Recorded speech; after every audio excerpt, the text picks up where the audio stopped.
नमस्कार। अब हम श्री परिस्थिति परिवार में आपको मंत्र व उसके प्रभावों के बारे में बताएंगे। मंत्र का मतलब किसी भी शब्द का उच्चारण मन से करना, मन का अंतर मंत्र। जब हम हर एक शब्द की अपनी एनर्जी होती है और जब हम किसी भी शब्द का उच्चारण करते हैं तो उससे संबंधित एनर्जी हमारी ओर आकर्षित होती है। जिस तरह से हम रात को सोए हुए हैं, किसी ने अगर हमारा नाम पुकारा हम उसी वक्त जग जाते हैं, लेकिन अगर किसी और का नाम पुकारे हम नहीं जगेंगे, क्योंकि वो नाम हमारे अंतर मन से जुड़ चुका है जो हमारा नाम है। लेकिन हम खुद अपना नाम बहुत कम लेते हैं। उसी तरह से मंत्र होते हैं। अगर आप किसी भी ग्रह से संबंधित मंत्रों का उच्चारण करते हैं, उस ग्रह से संबंधित ऊर्जाएं आपकी ओर आकर्षित होती हैं।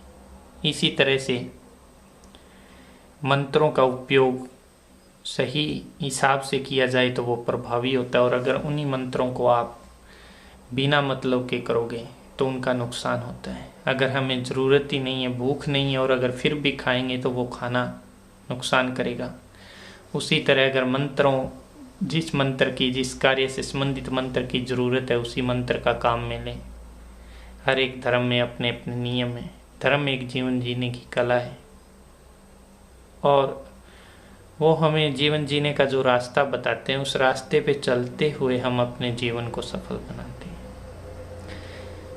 हम मंत्र जो हैं, हर एक ग्रह से संबंधित एक एक मंत्र होता है, अपना अपना मंत्र है, और उन मंत्रों का प्रभाव भी अपने अपने तरीके से होता है।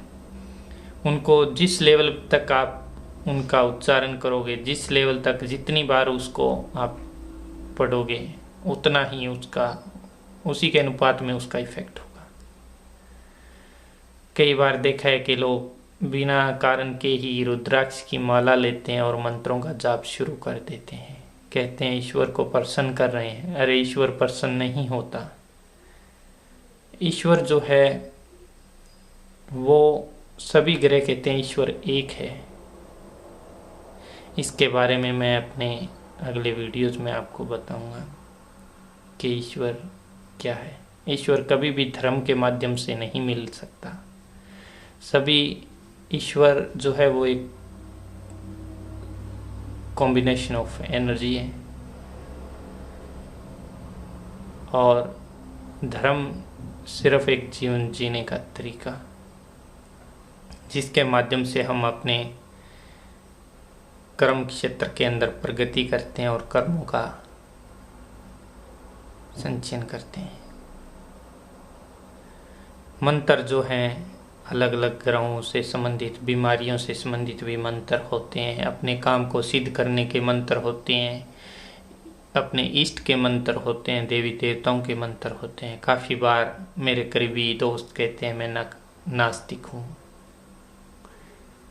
लेकिन जब वो मुझे मंदिर, गुरुद्वारा, मस्जिद या कहीं देखते हैं तो बोलते हैं कि नास्तिक नहीं हो।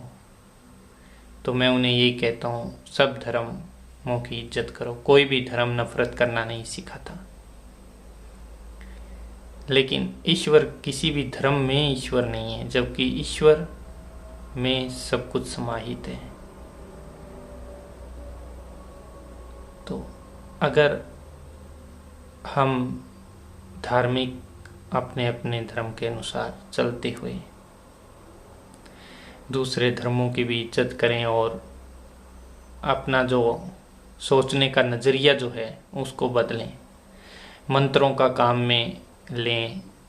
मंत्र तो एक वो बड़ा मॉल है जहाँ पे आप किसी भी चीज़ को खरीद सकते हैं एक ही जगह पे। उसी तरह से मंत्रों का तो इस ब्रह्मांड में एक बहुत बड़ा हाथ है। इस ब्रह्मांड की रचना के पीछे ही मंत्रों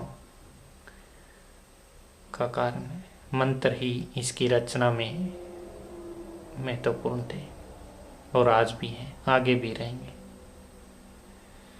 कई बार देखा है, हम रोज़ मंदिर में जाते हैं कुछ नहीं होता। एक आदमी जिसको हम झाड़ा कहते हैं वो मंत्र से 2 या 3 बार कुछ पढ़ता है और हमें आराम मिल जाता है, क्योंकि उस आदमी ने मंदिर में वो भी जाता है, मंदिर में हम भी जाते हैं। फ़र्क सिर्फ ये है, उस आदमी ने उन मंत्रों का उस निश्चित संख्या तक सूर्य ग्रहण या चंद्र ग्रहण के दौरान उच्चारण किया था, जिसकी वजह से वो मंत्र अपना प्रभाव दे रहे हैं। वो आदमी चमत्कारी नहीं है, जबकि चमत्कार उन शब्दों का है जिनको उसने एक निश्चित संख्या तक पढ़ा और उसके प्रभाव आपको मिले। इसी तरह से आप भी किसी भी मंत्र को तभी काम में लें जब आपको ज़रूरत हो। जैसे कोई भी बच्चे को गुस्सा ज़्यादा आता है तो उसको चंद्र मंत्र पढ़ना चाहिए जो चंद्र ग्रह से संबंधित है, उस पे इफेक्ट अच्छा होगा। उसी तरह से अगर किसी को शनि की दशा है तो उसको शनि से संबंधित मंत्रों का उच्चारण करना चाहिए, ताकि वहाँ से आने वाली विकिरणों को कंप्रेस कर उनमें संतुलन स्थापित हो सके। इसलिए आपको अगर इनसे संबंधित कोई भी सवाल है तो आप श्री परिस्थिति कंसल्टेशन हमारा फेसबुक पेज है, उस पर आके पूछ सकते हैं, या फिर हमारी वेबसाइट है श्रीपरिस्थिति.com, उस पर आ सकते हैं।